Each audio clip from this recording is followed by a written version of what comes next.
السلام علیکم۔ اللہ تعالیٰ کی رحمت اور کرم سے شروع کرتے ہیں منصور کی سٹوریز کی ایک اور نیو کہانی۔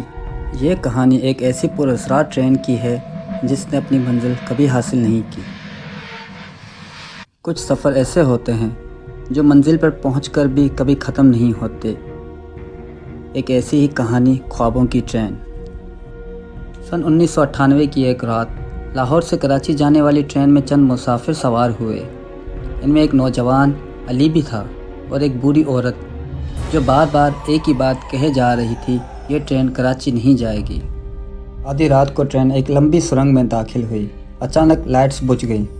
اندھیرا ایسا کہ سانس رکنے لگے، اور جب روشنی لوٹی تو علی کے سامنے کا منظر دل دہلانے والا تھا۔ پورا ڈبہ خالی تھا، نہ بوڑھی عورت نہ باقی مسافر، صرف علی اکیلا۔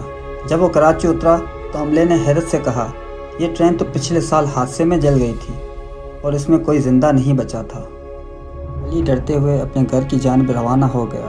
کچھ لوگ کہتے ہیں یہ وہم تھا، کچھ کہتے ہیں کہ یہ خوابوں کی ٹرین تھی جو اب بھی وقتاً فوقتاً ان روحوں کو لے کر گزرتی ہے جو اپنی منزل تک نہیں پہنچ سکے۔